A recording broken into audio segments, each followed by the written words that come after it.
जब एक पत्रकार ने बेटी को उसकी जगह दिखाई तो आग बबूला रोहिणी ने सीधा फोन मिला दिया। सुनाएंगे वो 6.25 मिनट की पूरी बातचीत जिसमें रोहिणी ने पत्रकार को धो डाला। ये ऑडियो आरजेडी में एक और भूचाल ला देगा। नमस्कार, मैं हूं सिद्धार्थ प्रकाश।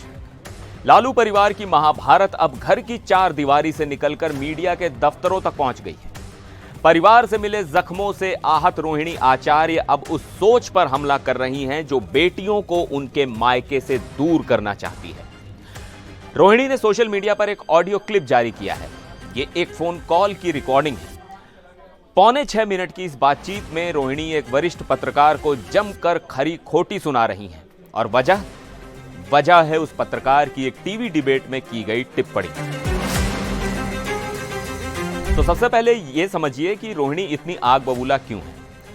दरअसल एक टीवी चैनल पर इस पत्रकार ने कह दिया था कि शादी के बाद बेटियां अपने पति के साथ रहती हैं और उन्हें ससुराल में ही रहना चाहिए, मायके तो वो कभी कभार ही आती जाती हैं। बस यही बात रोहिणी को चुभ गई। जो बेटी अपने परिवार से ससुराल जाकर सवाल करो का ताना सुन चुकी हो, उसके लिए ये टिप्पणी जले पर नमक छिड़कने जैसी थी। और फिर रोहिणी ने खुद उस पत्रकार को फोन मिलाया। सुनिए, भर्राई हुई आवाज में रोहिणी ने कैसे पत्रकार से हिसाब मांगना शुरू किया। मैंने जो बोला ही है कि बेटियों का काम है अपने घर में रहना, शादी के बाद में यही बोला था। ठीक है, मेरे हिसाब किताब मेरा रखे हैं कि हम कितना बार अपने माँ बाप के घर में जाते हैं। नहीं मैडम, मैं इतना नहीं रखी। मैंने ये कहा इसमें अगर कोई गलत कहा हो तो कहिए, आप बताइए। नहीं, क्या मतलब? तक अपने नैहर में नहीं रहना चाहिए, मैंने यही कहा था। हाँ। तो क्यों कोई ज्यादा दिन मतलब कितना दिन होता है? 1 घंटा, 2 घंटा, कितना दिन का होता है? ज्यादा दिन बताइए आप। ज्यादा दिन मतलब कितना दिन? ये सवाल सिर्फ एक बेटी का नहीं बल्कि समाज की उस सोच पर एक तमाचा है जो बेटियों के लिए मायके में दिन गिनती है। रोहिणी ने साफ कहा कि ये बातें वो अपने घर की महिलाओं को कहें, उन पर लागू ना करें। इसके बाद रोहिणी ने पत्रकार पर तंज कसते हुए उसके बॉस और लीडर तेजस्वी यादव का नाम लिया और बताया कि वो किसके बुलाने पर पटना आई थी। हम अपने पति के घर में बैठते हैं, माँ बाप जब बुलाया है तब गए। इस बार भी आपका बॉस लीडर तेजस्वी यादव बुलाया था, तब हम गए थे। लेकिन इस बातचीत का सबसे विस्फोटक हिस्सा तो अब आने वाला था। रोहिणी ने पत्रकार की टिप्पणी को सीधे अपने किडनी डोनेशन से जोड़ दिया और फिर वो सवाल पूछा जो आज लालू परिवार के लिए सबसे बड़ा कांटा बना हुआ है। सुनिए, रोहिणी ने पत्रकार से क्या पूछा कि शादीशुदा औरत का हिम्मत कैसे हुआ अपने बाप को किडनी देने का? बताइए। क्या बेटा काहे नहीं दिया? बेटा काहे नहीं दिया? आप बताइए इसका जवाब। ये रोहिणी आचार्य पूछ रही है, बेटा काहे नहीं दिया। ये 4 शब्द इस पूरी लड़ाई का सार है। ये सवाल सीधा तेजस्वी और तेज प्रताप की तरफ था। इस सवाल से घबराकर जब पत्रकार ने कहा कि लालू जी के लिए तो मैं भी किडनी दे दूंगा, तो सुनिए रोहिणी ने उसे कैसे धो डाला। इस बातचीत ने पत्रकार के पसीने छुड़ा दिए। आइए दीजिए।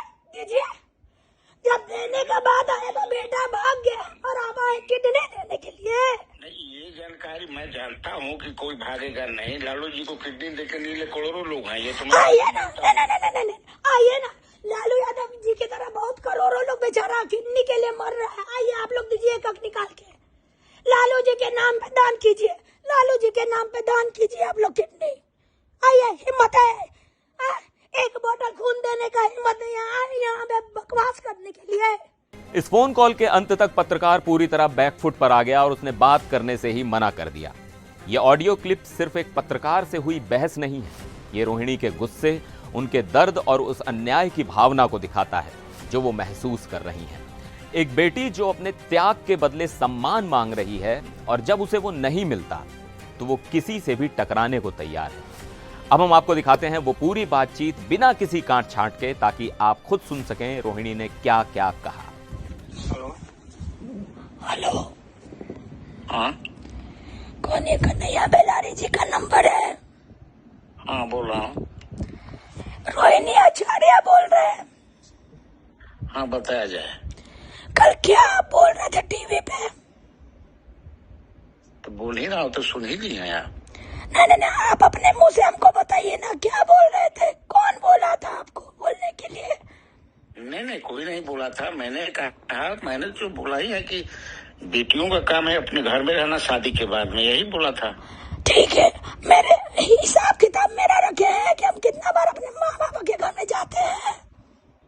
नहीं मैडम, मैं इतना नहीं रखी। मैंने ये कहा इसमें अगर कोई गलत कहा हो तो कहिए, आप बताइए। नहीं, क्या मतलब? तक अपने नैहर में नहीं रहना चाहिए, मैंने यही कहा था। हाँ, तो क्यों कोई खास एक नहीं मिनट, कहा? ज्यादा दिन मतलब कितना दिन होता है? 1 घंटा, 2 घंटा, कितना दिन का होता है? ज्यादा दिन बताइए आप। नहीं, आप जितना आप मेरा तो कहना यही था। आप चूंकि अभी लगता है आपकी तबीयत खराब है, आवाज भी नहीं आ रही है, मैं ये नंबर रख लेता हूँ आपको बाद में। नहीं, बाद में मेरा तबीयत बहुत ठीक है, आप बात कीजिए। बेटियों को कितना घंटा, कितना दिन मायके में रहना चाहिए, खाली इसका हिसाब बताइए आप। भाई, पर्व त्योहार उत्सव पर शादी ब्याह में आना चाहिए, फिर चले जाना चाहिए। हम वहाँ पे बैठते हैं, हम आपके घर में बैठते हैं। यार, मैंने जो लगा जवाब दिया। अगर इसमें आपको कोई ऑब्जेक्शन है, बुरा लगा तो वो दूसरी बात है। नहीं, हमको कोई बुरा नहीं लगा। हमको बुरा लगा कि आप मेरी माँ का नाम लेके बोले कि राबड़ी देवी से बात हुआ। कब बात हुआ है राबड़ी देवी से आपका? मैंने नाम लिया, किशनदर में नाम लिया। मेरा कहने का मतलब वो दूसरा था, आप दूसरा समझे। मैं थोड़े आपके खिलाफ हूँ। नहीं, मेरे खिलाफ के बात नहीं हो रहा।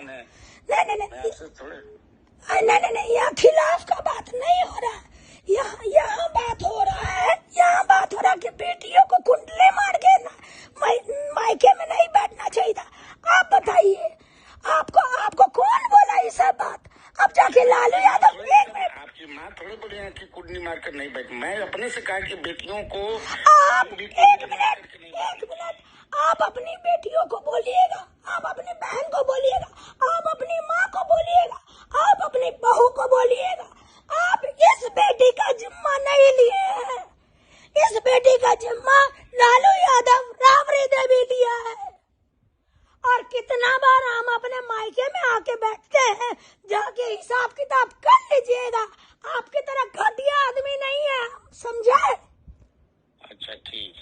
हम अपने पति के घर में बैठते हैं, माँ बाप जब बुलाया है तब गए। इस बार भी आपका बॉस लीडर तेजस्वी यादव बुलाया था, तब हम गए थे। जा करके रजिस्टर मेंटेन में कर लीजिएगा सुधार। कितना दिन रोहिणी आचार्य कितना साल तक बैठती है? अच्छा, एक और बात, शादीशुदा औरत लोग का क्या काम है, ये तो आप बहुत अच्छा से बता दिए। मायके में नहीं बैठना चाहिए। आप ये क्यों नहीं पूछे कि शादीशुदा औरत का हिम्मत कैसे हुआ अपने बाप को किडनी देने का? बताइए। क्या बेटा काहे नहीं दिया? आप बताइए इसका जवाब। ये रोहिणी आचार्य पूछ रही है। नहीं, आप क्रोध में है ना? आप क्रोध में हम नहीं है, हम सवाल पूछ रहे। आप जो बोल रहे हैं ना कि बेटियों को मायके में शादी में आना चाहिए, पर्व त्योहार में आना चाहिए, फिर चल जाना चाहिए, तो ये तो आप नहीं बोले कि शादीशुदा महिला लोग को, शादीशुदा बहन बेटी को अपने बाप को किडनी नहीं देना चाहिए। ये तो आप नहीं बोले। नहीं, मैं किडनी का ये बोला कि लालू यादव को किडनी देने के लिए मैं भी अपना किडनी दे दूंगा। आइए दीजिए।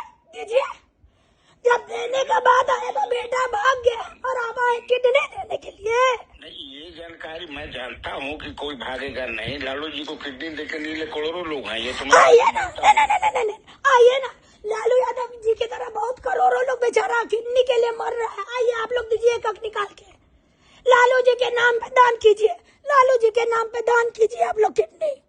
आइए, हिम्मत है, एक बोतल खून देने का हिम्मत नहीं है यहाँ पे बकवास करने के लिए।